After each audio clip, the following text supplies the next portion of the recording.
Un placer saludarle desde Caracas, Venezuela. Yo soy Rolando Segura y le acompaño durante la próxima hora en el análisis de lo que es noticia en América Latina y el mundo. Comenzamos de inmediato porque es noticia Cuba. Relatora especial del Consejo de Derechos Humanos de la ONU, Alena Douhan, visita la mayor de las Antillas para participar en el diálogo académico sobre el impacto de las medidas coercitivas unilaterales en el disfrute de los derechos humanos en Cuba, organizado por la Universidad de La Habana.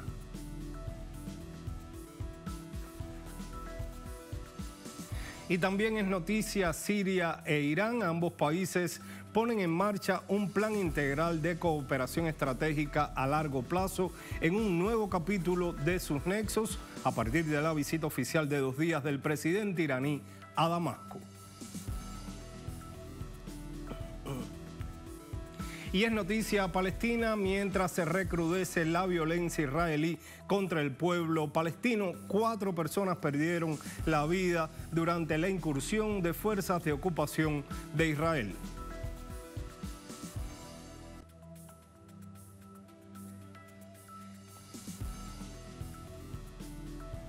El análisis de inmediato en Es Noticia.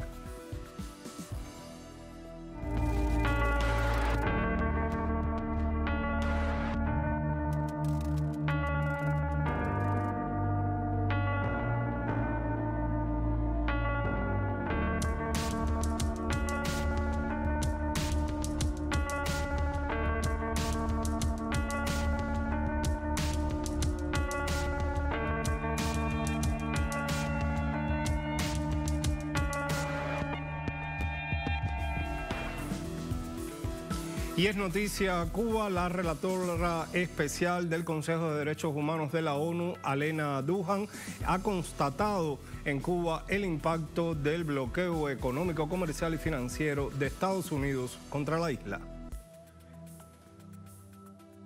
En su visita a La Habana, Alena Douhan conoció las repercusiones de las medidas coercitivas unilaterales impuestas por Washington a la nación caribeña. Según detalló la relatora especial del Consejo de Derechos Humanos de la ONU, el bloqueo de Estados Unidos tiene impacto en todos los sectores de la población y afecta desde los derechos económicos, de educación, salud, hasta el derecho a la vida y al desarrollo.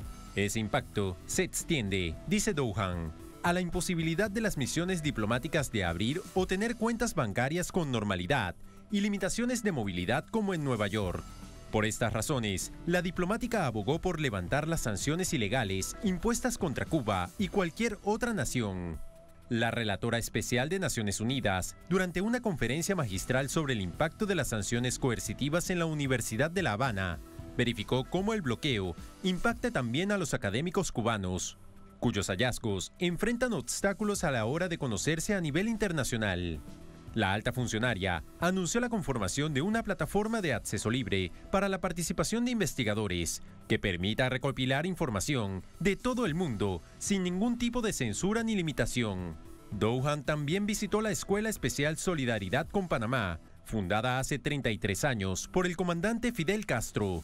Desde entonces y pese a las dificultades propias del bloqueo, brinda atención gratuita a niños con discapacidad físico-motora. El equipamiento, todas las sillas de ruedas que tienen, no tienen todas las condiciones para la situación particular de cada niño. Muchas limitaciones con las prótesis. No siempre se cuenta con la tecnología adecuada en el país para poder responder a las prótesis específicas. La relatora especial de la ONU reconoció el esfuerzo que hace la nación para garantizar el derecho a la educación. Mis respetos a los profesores y alumnos por el milagro que hacen aquí. El criminal bloqueo económico, comercial y financiero que mantiene la administración de Joe Biden contra Cuba ocasionó a la nación caribeña cerca de 3.806 millones de dólares en pérdidas solo entre agosto de 2021 y febrero de 2022. 243 medidas coercitivas ilegales que repercuten directamente sobre la calidad de vida del pueblo cubano.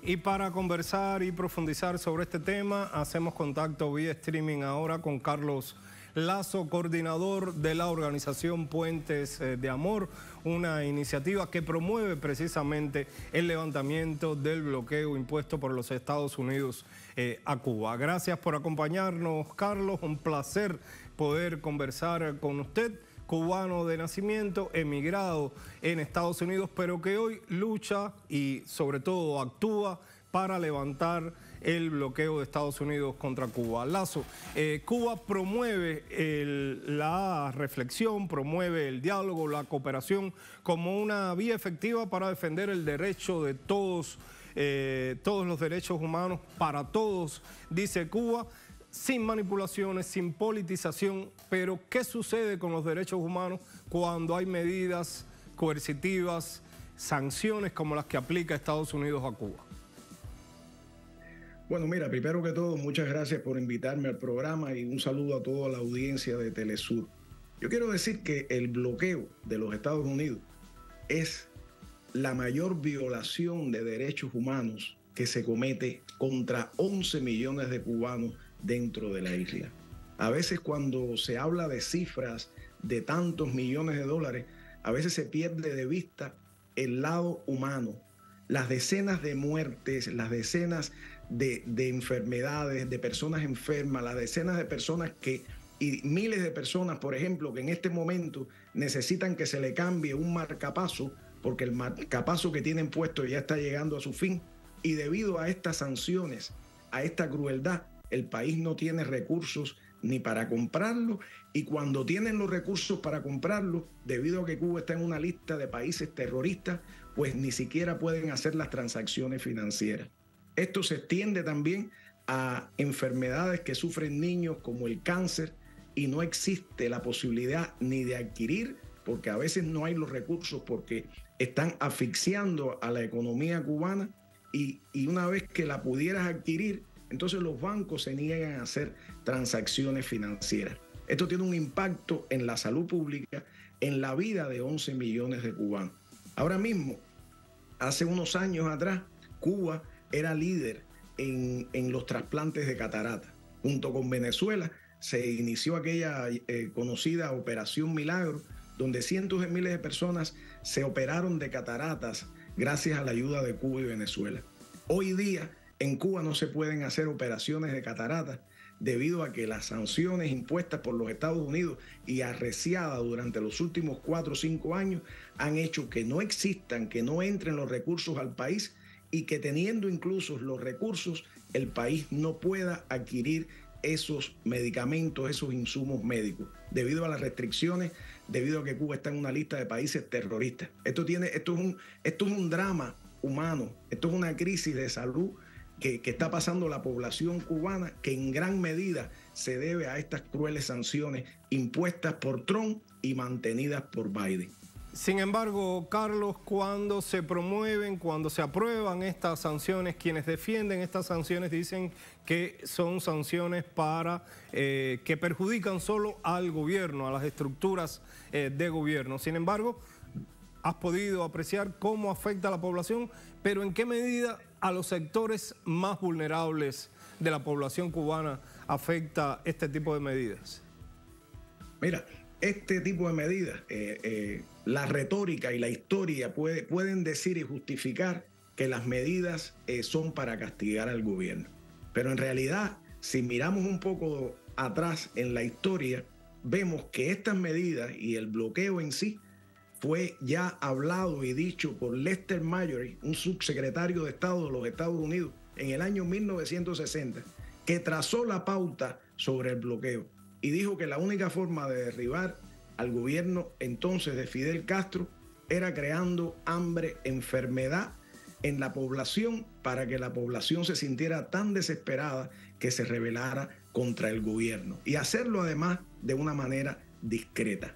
La población cubana, en general, la situación general de la población es una situación difícil, pero los más afectados todavía son las personas de menos ingresos, los ancianos cubanos, las personas que necesitan de todos estos insumos médicos, que necesitarían que en el país entraran recursos, que el país pudiera comerciar de manera normal, no solo con los Estados Unidos, sino con cualquier país del mundo. Esto tiene un impacto tremendo en la población. Incluso hemos visto hace un tiempo atrás, que hasta se persiguen los barcos petroleros que llevan combustible a Cuba. Y cuando no entra ese combustible, cuando los barcos se niegan a hacer esas transacciones y llevar combustible a Cuba, ese combustible es el que mueve las ambulancias. Ese combustible es el que le da luz a los hospitales. Es decir, el impacto que tienen estas sanciones en el país en general y en las personas más vulnerables es un impacto criminal.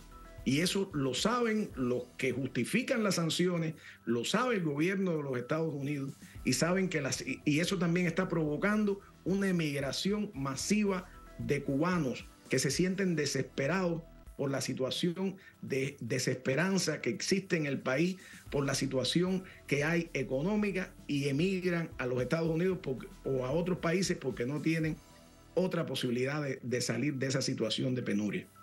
Y es que estos efectos, este impacto de las sanciones contra Cuba afecta prácticamente todos los sectores de la sociedad. Hablabas de la salud, pero también la educación, el deporte, la tecnología. No hay esfera hoy en la que los cubanos no choquen con esta realidad dura del bloqueo en todas las esferas, y la propia relatora del Consejo de Derechos Humanos de la ONU lo comprobaba en este diálogo académico en el que participaban en la Universidad de La Habana, en las dificultades que enfrentan incluso los profesores, los académicos a la hora de acceder a la información, a la hora de dar a conocer sus resultados. Sobre estos temas, ¿cómo has visto el impacto en otras áreas más allá de la salud? Mira, te voy a hacer una anécdota. Hace poco yo estuve en Cuba y visitamos el centro de donde se fabrican las vacunas contra el COVID. Y hablaba con los científicos ahí, con los científicos que fueron los encargados de idear y fabricar esos medicamentos. Y los científicos nos hablaban de cómo cuando ellos estaban en el periodo de pruebas para hacer las vacunas, para probar si el medicamento servía o no, a veces iban a tratar de conseguir un reactivo en otro país, y en el momento en que trataban de conseguirlo, la compañía de ese país se negaba a venderle el reactivo a Cuba. Es decir, hasta para el desarrollo científico, hasta para fabricar medicamentos, hasta para fabricar una vacuna, los científicos encuentran dificultades. Cuando podían comprarlo, ya el periodo de prueba había pasado. Es decir, esto tiene un impacto total sobre la población cubana, total sobre los niños cubanos. Están en este momento muriendo personas debido al bloqueo. Y cerrar los ojos ante eso y no ver la crueldad que se está cometiendo contra 11 millones de cubanos es en sí mismo un crimen. Hablabas de la persecución, por ejemplo, que se le hace a los barcos petroleros que van a llevar el combustible a Cuba. Hoy hay una grave situación con el combustible en la isla, pero esa persecución en ocasiones no solo está a ese nivel, sino también en todo ese entramado, en toda esa estructura que ha creado el bloqueo a través de leyes, a través de disposiciones incluso extraterritoriales para que las personas, para que las empresas, tengan temor de enviar un producto a Cuba, pero incluso las personas que denuncian estos temas o que van a conocer la realidad cubana son también perseguidas. Esta semana a un grupo de norteamericanos que estuvieron, de ciudadanos estadounidenses en Cuba, al regresar a Estados Unidos también tuvieron contratiempos. Usted ha sido también víctima de ese tipo de práctica por ayudar, por intentar denunciar el bloqueo y actuar para que lleguen determinados productos a Cuba. Cuénteme su experiencia. Sí, bueno, este ejemplo de los norteamericanos que viajaron a Cuba en estos días y regresaron a los Estados Unidos y fueron detenidos y fueron de manera legal a Cuba, es un ejemplo de la intimidación que se efectúa sobre activistas y sobre personas de buena voluntad en los Estados Unidos que tratan de abogar porque se levante el bloqueo. En el caso mío en particular, en el caso de activistas de Puentes de Amor, nosotros hemos tenido incluso acusaciones de un senador de los Estados Unidos, del senador Marco Rubio, pidiéndole al FBI que nos investigue, pidiéndole al FBI, diciéndole al FBI, mintiendo y diciéndole al FBI que nosotros somos agentes de un gobierno extranjero. Y todo eso, ¿por qué? Por organizar marchas en los Estados Unidos, por levantar la conciencia del pueblo norteamericano para que sepa hasta dónde llega este crimen que se llama el bloqueo. Todo eso porque hemos iniciado campañas para llevar leche a hospitales pediátricos en Cuba. Y hemos organizado esa campaña con la ayuda de norteamericanos, con la ayuda de cubanos americanos que radican en los Estados Unidos o cubanos que radican en otros lugares del mundo, que lo que queremos es poner un granito de arena y ayudar a nuestra gente. Bueno, ya eso es suficiente. Ya que uno pida el fin del bloqueo, es suficiente para ser señalado y en este caso, como les pasó a los activistas que regresaron ayer a los Estados Unidos, para ser detenidos e interrogados por pedir humanidad, por pedir que se levanten esas sanciones, por estar del lado de los 180 y tantos países y del mundo entero que año tras año le dicen a los Estados Unidos, le piden que levante el bloqueo. Carlos, pero ¿qué más hacer cuando, como decías, año tras año, en la mayor asamblea de concertación mundial, que es la Asamblea General de Naciones Unidas, se hace ese pedido a los Estados Unidos, se hace esa exigencia cuando hay personas en diferentes partes del mundo que denuncian también estas atrocidades? ¿Qué más hacer entonces?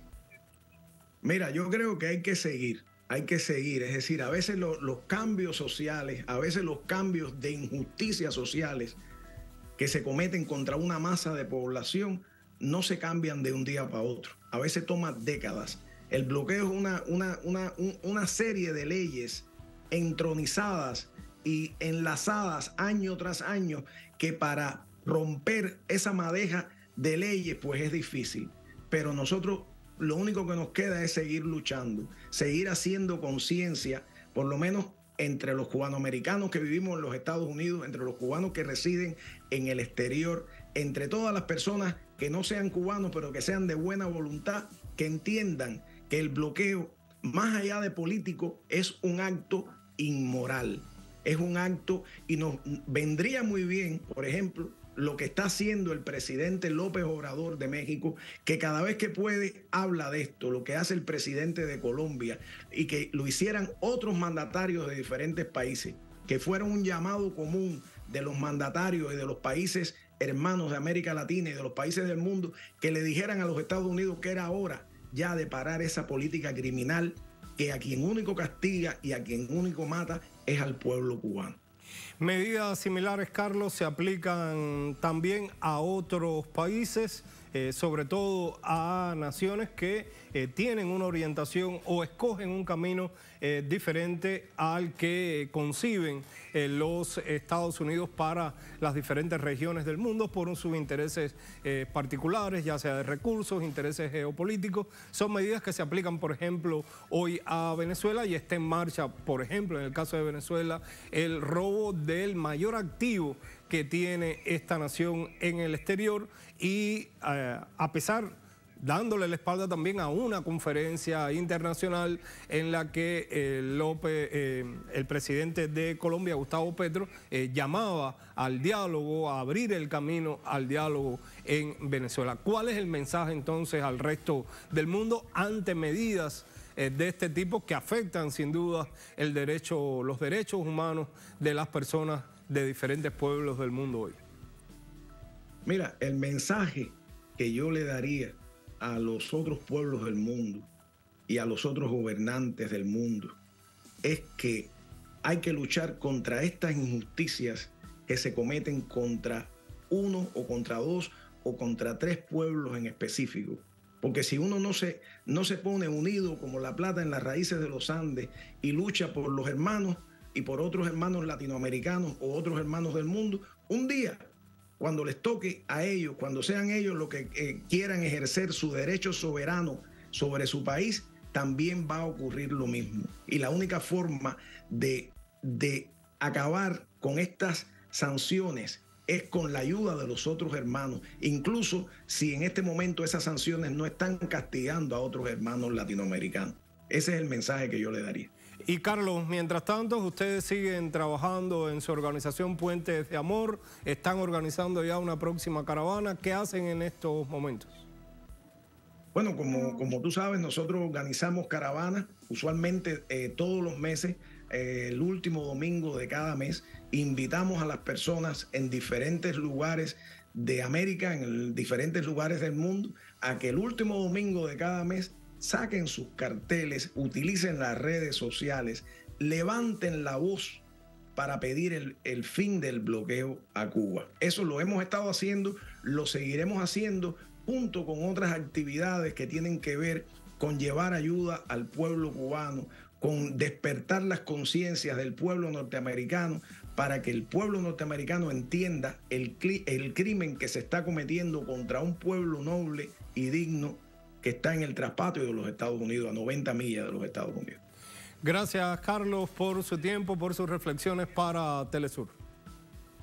Muchas gracias.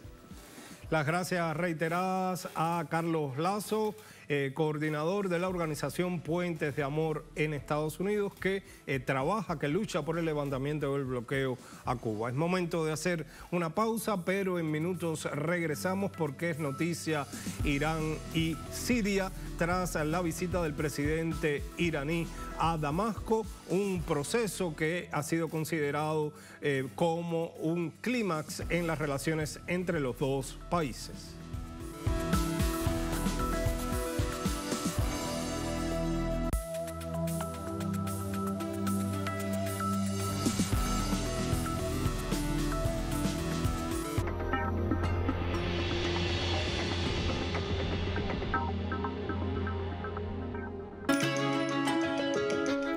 Serie que refleja la incertidumbre del pueblo indígena boliviano tras la caída del presidente.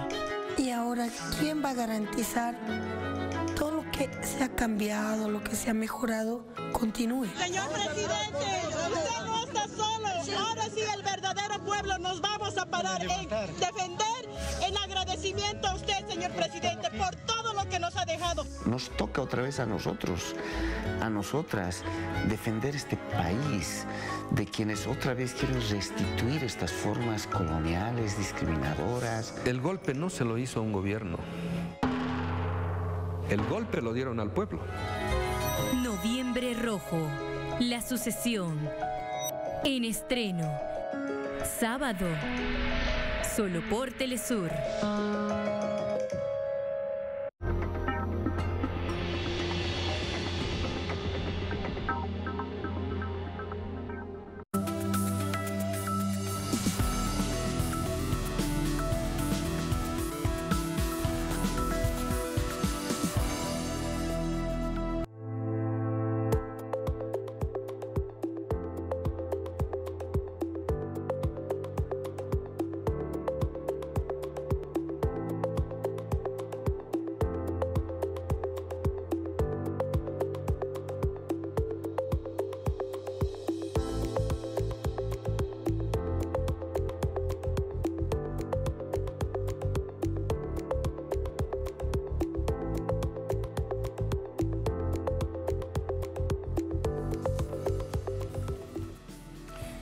Es noticia Irán y Siria porque el presidente iraní visitó Damasco y firmó allí 14 documentos de cooperación en diferentes sectores. Esta es la primera visita de alto perfil desde el viaje del expresidente Mahmoud Ahmadinejad en 2010 a Siria. El mandatario iraní dedicó parte de su viaje para visitar el santuario de Sayyida Zainab en el sur de la capital siria.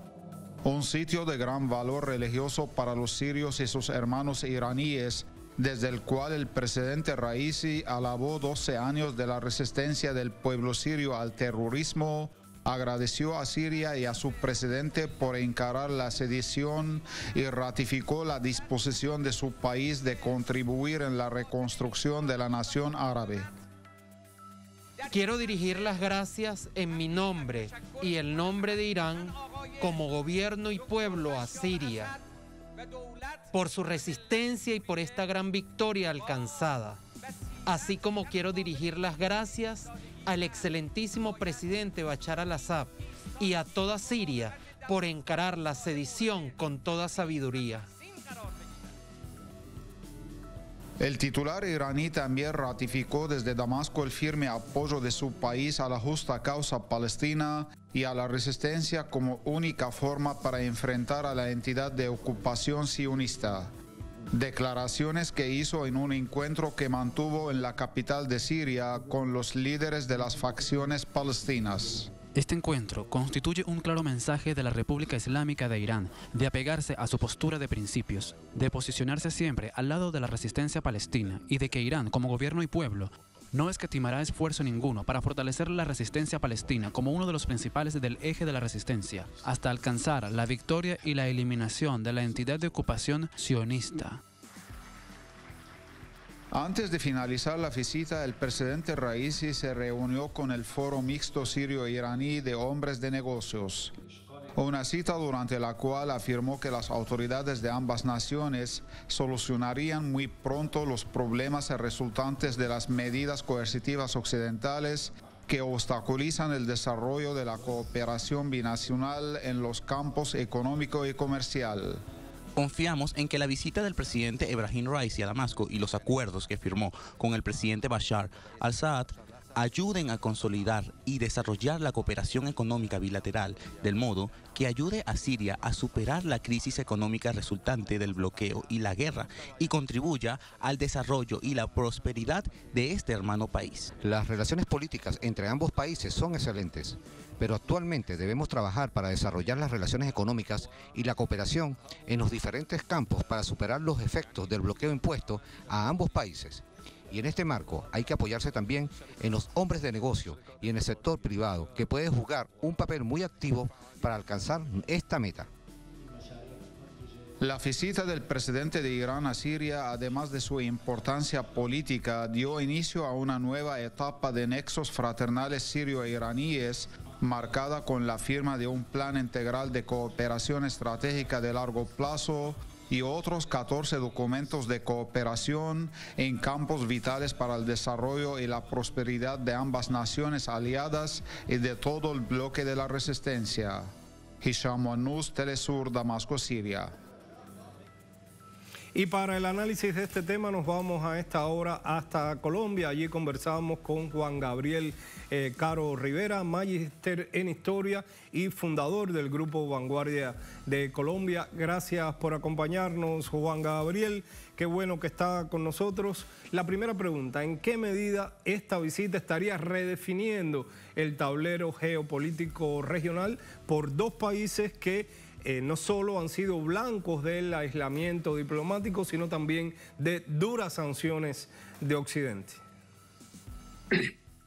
La visita del presidente Ibrahim Raisi a Siria, después de más o menos 12 años o 13 años desde que el presidente Mahmoud Ahmadinejad había llegado a Siria en el 2010, es decir, un año antes de que estallara la revolución que culminó en una sangrienta guerra civil que todavía tiene cierto impacto dentro del país sirio. Representa sin duda un paso adelante y un cambio total en la geopolítica regional de todo el Medio Oriente. Recordemos que esta visita coincide con varios acontecimientos importantes. En primer lugar, con el hecho de que tanto el presidente Xi Jinping como Raisi se habían encontrado en una visita oficial en febrero, en la cual el presidente de China hizo una gira oficial por toda la región del Medio Oriente, precisamente promocionando sus ideas de crear, pues, o de retomar con fuerza el proyecto de la Ruta de la Seda, que pasaba, por así decirlo, pasa de forma tajante en su parte al menos terrestre por Irán y por Siria. Los proyectos de China que involucraban, por así decirlo, la integración de Siria e Irán al proyecto de la Franja y la Ruta, o como lo conocen más informalmente, la Ruta de la Seda, vienen desde hacía décadas. Sin embargo, el estallido de una serie de conflictos de la primavera árabe, patrocinados por Estados Unidos y Occidente, que sumergieron a la región en una serie de conflictos bastante crueles, tanto en Irak como Yemen, como en la misma guerra civil en Siria, la inestabilidad política en Egipto, y además de eso también la destrucción del Estado de Libia en el norte de África, pusieron, por así decirlo, entre paréntesis, todos estos proyectos. Sin embargo, la nueva gira de Xi Jinping, que ha conseguido reunir nuevamente y poner, pues, y que restablezcan negociaciones de carácter bilateral, tanto Irán como Arabia Saudita, siendo Irán el representante de las corrientes chiitas en el Islam, y siendo Arabia Saudita el representante de las corrientes sunitas en el Medio Oriente, han sin duda dado un vuelco total a las políticas que habían tenido Estados Unidos en la región, de precisamente enfrentar al chiismo contra el sunismo, enfrentando a Arabia Saudita contra Siria, que había sido uno de los grandes factores que habían encendido la guerra civil en la misma Siria. Pues Juan Gabriel, porque el Estado sirio, apoyado Juan por Gabriel, Irán, analizando los mensajes que desde el punto de vista, Juan Gabriel, islamistas y yihadistas patrocinados por los estados del Golfo Pérsico, se enfrentaron en el territorio sirio durante este periodo.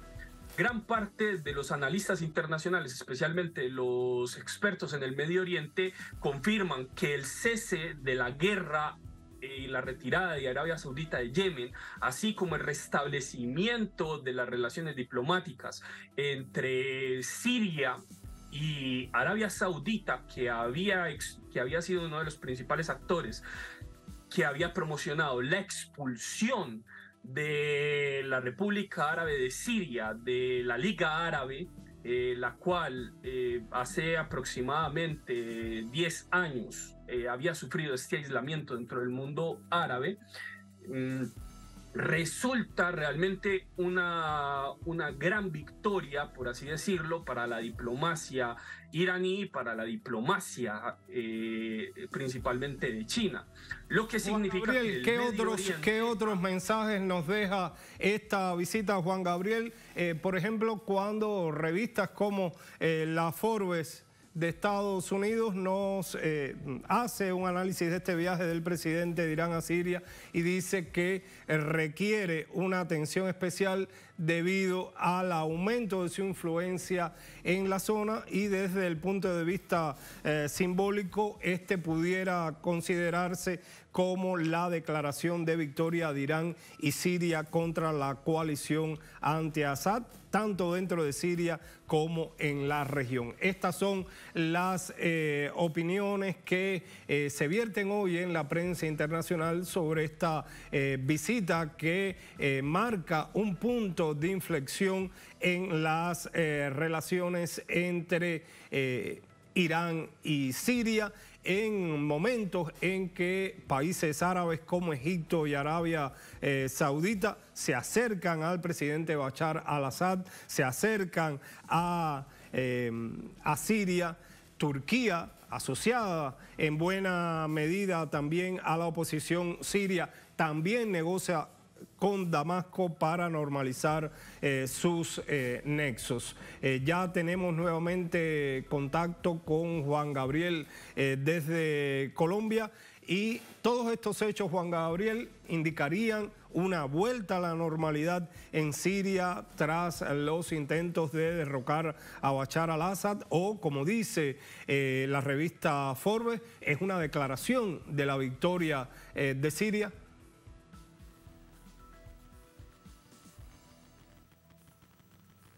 Pues esta esta reconstrucción, por así decirlo, de Siria va a involucrar a todos los actores del Medio Oriente, Turquía, Egipto, Arabia Saudita también, incluso pues principalmente Irán. De hecho, es interesante que uno de los grandes proyectos que fue aprobado durante esta última reunión de la llegada del presidente Raisi a Siria fuera un proyecto de unión de un gran ferrocarril que se está planeando construir, que ligaría Teherán con el puerto sirio de Latakia, que ha permanecido en el control del gobierno desde el inicio de la confrontación de la guerra civil. Este proyecto sin duda redefinirá por completo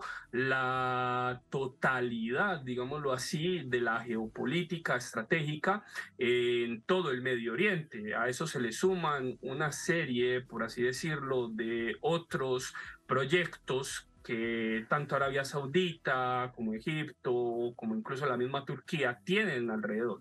El apaciguamiento, por así decirlo, de la guerra en la zona, especialmente pues en Siria, a partir de la destrucción y devastación que produjeron el terremoto tanto en Siria como Turquía hace unos meses, sin duda representa, por así decirlo, una gran oportunidad para todos estos actores involucrados en el proceso de ponerle fin y redefinir la propia geopolítica de la región, que se ha visto desestabilizada por actores extranjeros.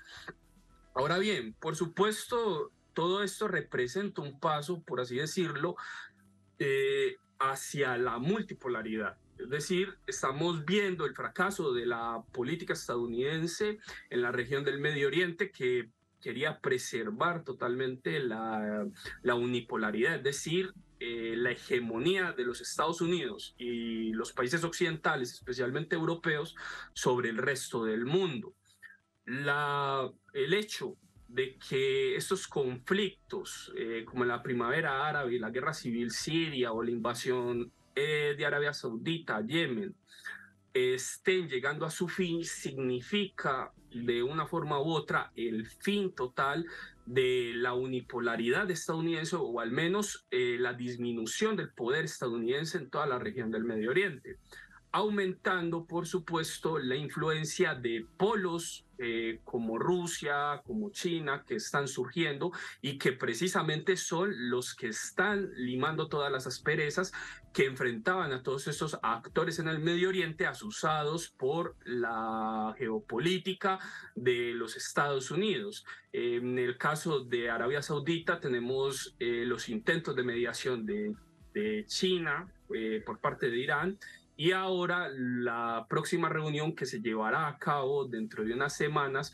entre los cancilleres de Siria y Turquía en Moscú, ya que, por ejemplo, Turquía ocupa algunas zonas que Siria reclama para sí y que pretende que le sean devueltas por el ejército turco lo más pronto posible. Como estamos viendo, sin duda esto significará la emergencia de un mundo multipolar basado sobre unas nuevas leyes internacionales, o sobre una nueva clase de relaciones internacionales mucho más justa para todos los diferentes actores, pues no se tratará de la imposición de un poder unipolar que decide por el resto de todos los actores en el mundo, sino que más bien habrán diferentes actores, entre ellos el mundo árabe, que podrán tomar sus decisiones, resolver sus conflictos y llevar a cabo, por así decirlo, una transformación profunda de las relaciones internacionales futuras. Juan Gabriel, y en ese tránsito a ese mundo multipolar del que usted habla a futuro, ¿qué se puede esperar de Estados Unidos cuando el tablero geopolítico que vemos ahora en la zona es un Estados Unidos que comienza a perder influencia? Por otro lado, mayor presencia y mayor influencia de China al propiciar estos diálogos, estos consensos, un reforzamiento reforzamiento de las posturas de Irán también en la región, y Siria recobrando su papel y con el fracaso de no haber podido destruir a Bashar al-Assad. Pues esto significará sin duda un retroceso de la política imperial de Estados Unidos en la zona. Sin embargo, Estados Unidos precisamente está usando a su principal aliado en estos momentos, que es Qatar, para poder destruir, por así decirlo, los intentos de acercamiento tanto de Rusia como de China de los diferentes conflictos que se están librando en la zona. Podemos decir que en gran parte la lucha no ha terminado. De hecho, muchos actores en la región como Sudán, Egipto, Libia, siguen bajo la bota militar de los Estados Unidos. De hecho, la actual guerra en Sudán es también parte de la confrontación, por así decirlo, que está enfrentando a todos estos actores en la región. Por lo que es probable que antes de que se produzca una retirada efectiva de los Estados Unidos y sus fuerzas en la región, sea posible que se produzcan muchos más conflictos, los cuales nosotros apenas estamos vislumbrando. Es posible que antes que Estados Unidos se retire por completo del Medio Oriente, se produzcan una serie de luchas intestinas graves en la zona. De hecho, esto está pasando actualmente en Sudán, parece que también pasará en Egipto, y también es muy probable, y de hecho cada vez es más evidente, que, por ejemplo, el Estado de Israel, el Estado sionista de Israel, se ha decidido totalmente oponerse al ascenso de Irán como potencia regional en la zona del Medio Oriente. De hecho, las protestas que se produjeron hace un mes en Israel, sumado a los ataques de milicias palestinas pro-iraníes en la zona, son una muestra clara de lo que está pasando. Israel, de hecho, antes de la llegada de Raisi a Siria, bombardeó varios blancos estratégicos en la zona norte de Siria, realizando ataques bastante agresivos que mataron a varios soldados sirios en la zona. Por lo que se puede decir que, a pesar de que Estados Unidos está en retroceso, y el mismo secretario de Relaciones Internacionales, Anthony Blinken, reconoció esta realidad hace poco, haciendo un comentario rápido de lo que significó la llegada de Raisi a Siria, de todas maneras podemos decir que esta lucha apenas está continuando. Sin embargo, lo poco que ha sucedido hasta ahora sin duda debilita en gran medida la estrategia de Estados Unidos hacia el Medio Oriente, especialmente debido al fracaso de las primaveras árabes, el hecho de que varios actores de la región que estaban bajo su órbita, empezando por Arabia Saudita, han decidido tomar un rumbo muy independiente de la política exterior norteamericana después de la llegada de Biden al poder. Las gracias, Juan Gabriel, por estas reflexiones, por su tiempo, porque estos son temas que nos conectan con el próximo segmento de análisis. Buenas noches y muchas gracias por acompañarnos. Bueno, muchas gracias a ustedes por invitarme. Hacemos una pausa, pero en minutos regresamos porque es noticia también Palestina. Israel recrudece la violencia sistemática contra palestinos con nuevos asesinatos, récord de demoliciones y confiscación de estructuras palestinas y prácticas crueles de detención.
década de los 60 dividió los países industrializados de los no industrializados. Bolivia inició su largo camino hacia la industrialización con decisiones estratégicas. En menos de 2 años de gobierno, garantizamos los recursos y estamos construyendo 43 plantas industriales. Para consolidar la industrialización en Bolivia, había que tener en nuestras manos un componente básico: la química básica. La industria de las industrias es la transformación de nuestros recursos naturales en fuentes de energía e insumos. Para fertilizar nuestros campos, necesitamos ácido sulfúrico. Para la industria del vidrio y del cemento, necesitamos carbonato de sodio. Insumos que hasta ahora importábamos de otros países, pero que podemos obtener de nuestro propio suelo. Porque nosotros somos el gobierno de la industrialización de nuestro país.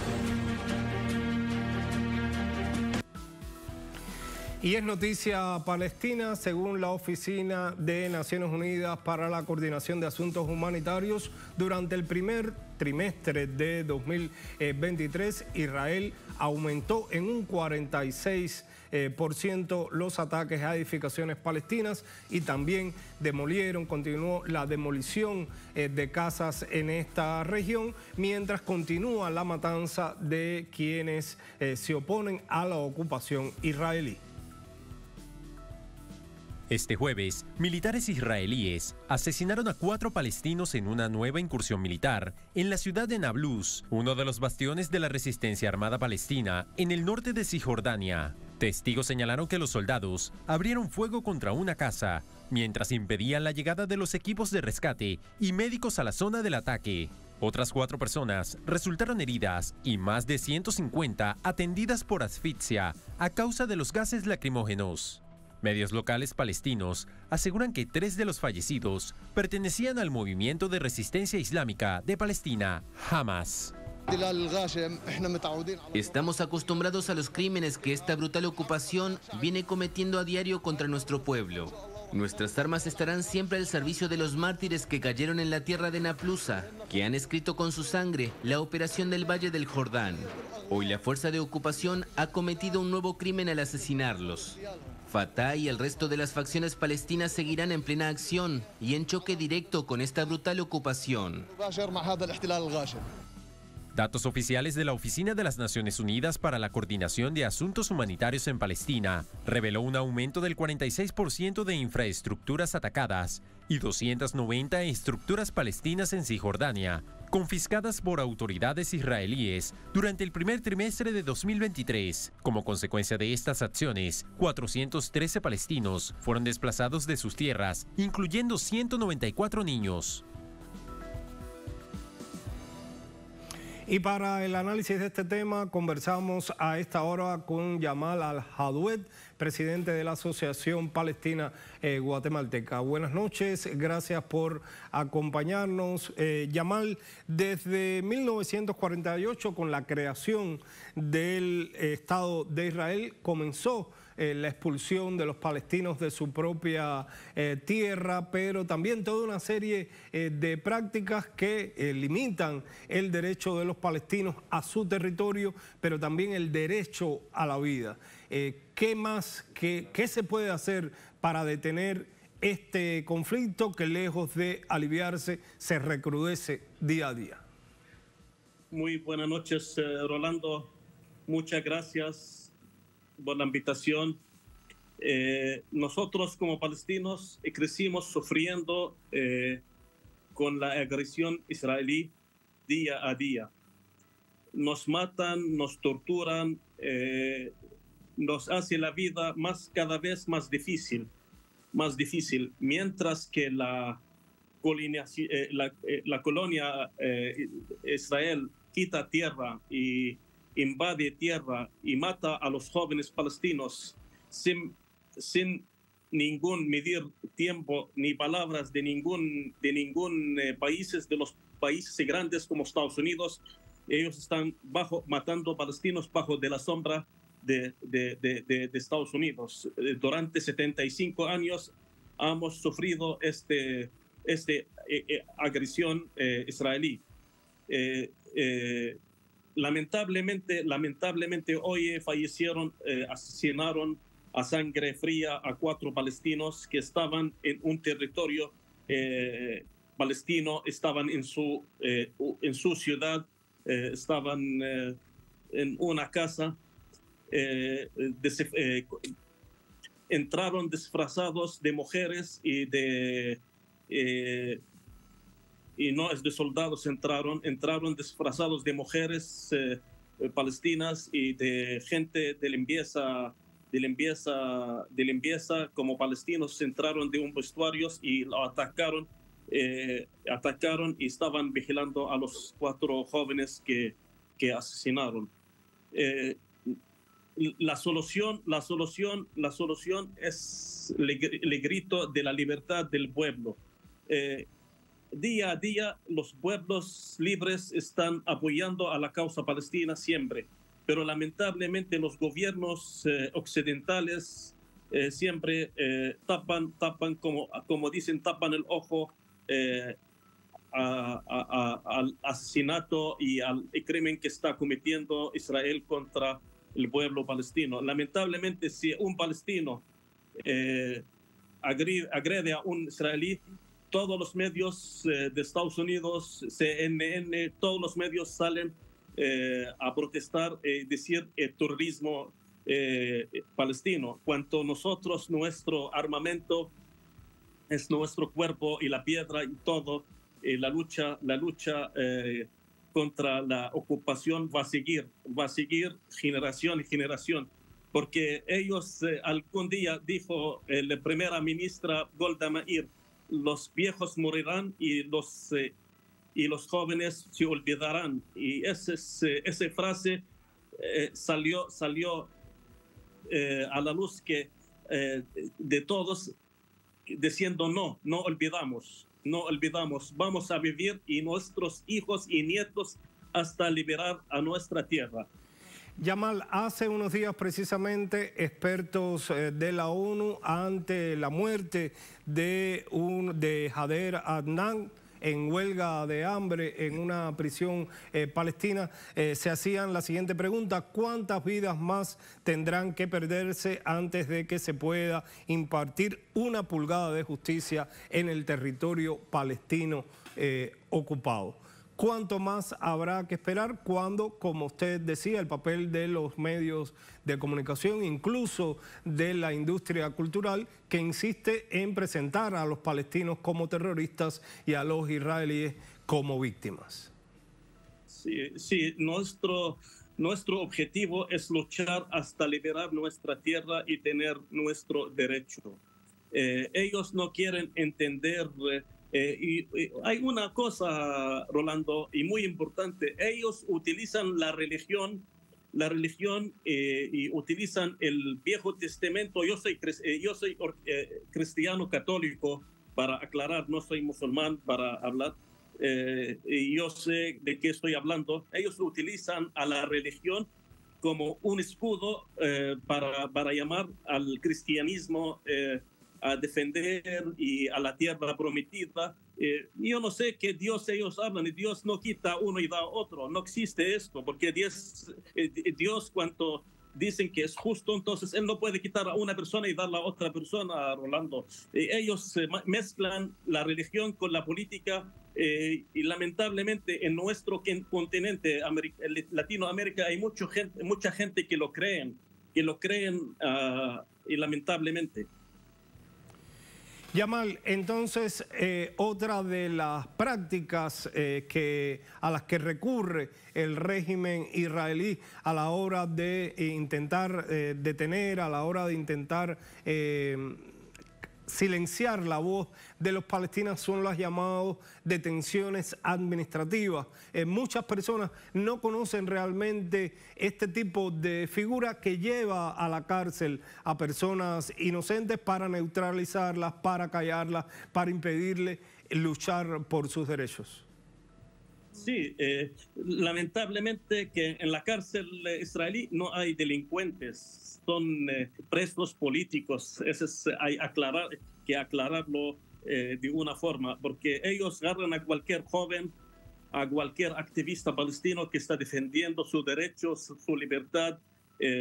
Ellos no pueden. Israel utiliza toda la tecnología moderna para terminar y acabar con la lucha y con la resistencia palestina.